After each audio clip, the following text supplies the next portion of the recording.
شہریار کی شاعری نئے دور کی شاعری ہے، جہاں آج کا انسان جلاوطنی کی کیفیت میں نظر آتا ہے جس کا کوئی آئیڈیل نہیں۔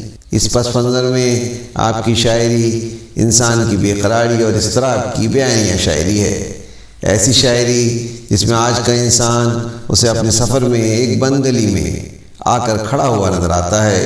وہ ایسی کیفیت میں ہے کہ اس نے اب تک جو کچھ حاصل کیا تھا وہ اس کے لیے باعث رحمت نہیں بلکہ باعث زحمت بن گیا ہے۔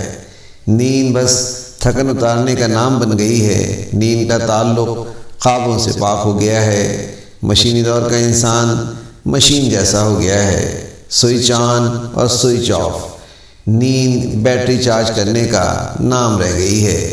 آئیں اس تمہید کے ساتھ شہریار کی نظم خواب کا دربند ہے سنتے ہیں اور نیند اور خواب کے بارے میں سوچتے ہیں۔ خواب کا دربند ہے۔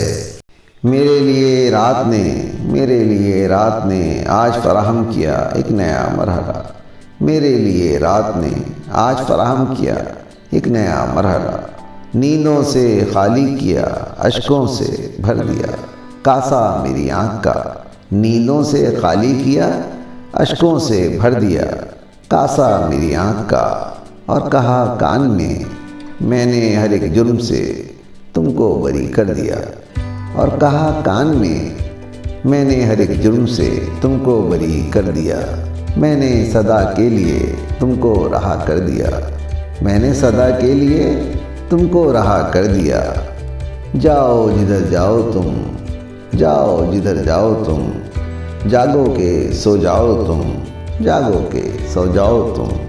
خواب کا دربند ہے، خواب کا دربند ہے۔